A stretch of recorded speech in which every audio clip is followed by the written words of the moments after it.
What's going on? It's Astronaut H, and this is the What More Do You Want Network. Now, in this video, I will be discussing Game 4 of the NBA Finals, and man, it's not really too much to discuss, right? We seen an absolute bludgeoning by the Dallas Mavericks beginning to end over the Boston Celtics in a game where we all know the Celtics were coming out to basically end the season, but to no avail. We got a Dallas Mavericks team who saw an opportunity to play their best basketball. And by best basketball, I mean you've seen Luka Doncic playing defense.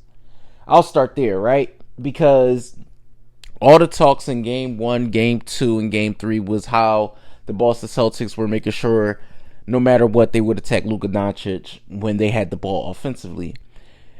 In Game 4, Luka looked like he was in the running for Defensive Player of the Year, so to speak. I may be getting ahead of myself, right? But when you look at how he came to the rescue defensively, right? He was rotating. He was being in front of the basketball. He was doing a lot more than we have been accustomed to in this series. You look at, Daniel Gafford. You look at Kyrie Irving.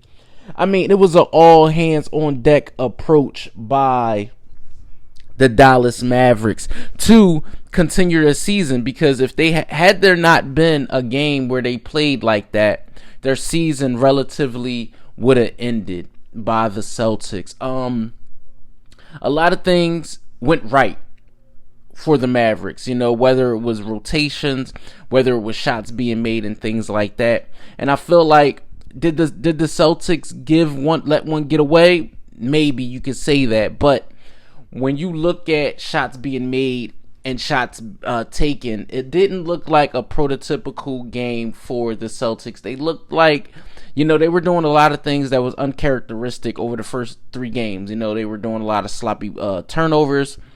You just seen guys not where they were supposed to be. And, like I said, shots being made and shots taken. It just looked like a team that was out of whack, so to speak, for that 48 minutes. Joe Mazzulla was trying to get them to rally and get them to come back, but to no fault of their own.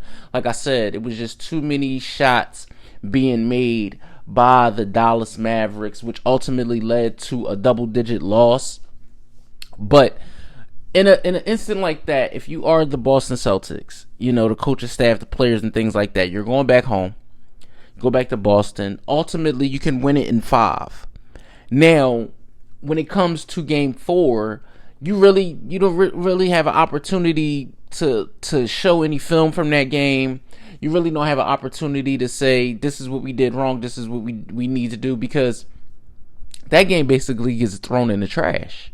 Nobody is going to say, well, here's the things that we need to fix so we can. No, because what you were able to accomplish in the first 3 games.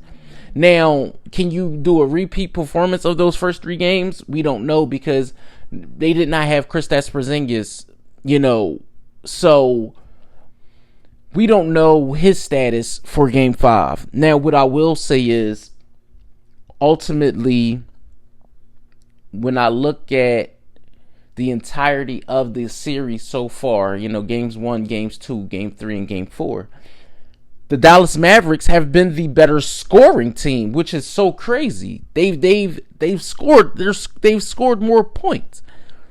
So you would think they would be up in the series, but they're not, and that's the wildest stat that I've seen. So when I look at Kyrie Irving's performance, Luka Doncic's performance over the course of the first 4 games, right? And I can say to myself, okay, what we seen in game 3 and Game 4, if you're the Mavericks, you want to be able to take that on the road. All the Mavericks are looking to do in Game 5 is get it back to Dallas. If they can get it back to Dallas for Game 6, then we may be having a different conversation come Tuesday. But for now, that's what they're looking to do. They're looking to get this series back to Dallas, and it's an all hands on deck approach. Like I said, when you look at the amount of, just the amount of play and the amount of just what it would take to beat a team like Boston 4 times, right? Because that's what you're going to have to do. You're going to have to beat them 4 times. But again, like I said, if you are the Dallas Mavericks, you're going back to Boston, which is game 5. You want to push it to game 6. That's your main focus. Focus on game 5 so we can get to game 6. And you get the 6, then maybe we can have a different conversation. But for right now, like I said, game 4, the Boston Celtics, you throw that game away, revamp some things, retool some things, tweak a few things that may have went wrong in game 4. But other than that, you still have Jason Tatum, Jaylen Brown, Kristaps Porzingis' health is still a question, but Drew Holiday and Derek White are still available. And for the Dallas Mavericks, like I said, it's an all hands on deck approach. You cannot expect Luka, Kyrie to just carry you to where you need to be. It's going to have to be the PJ Washingtons, the Daniel Gaffors, the Derek Lively's, and guys like that. So let me know what you guys think in the comments down below.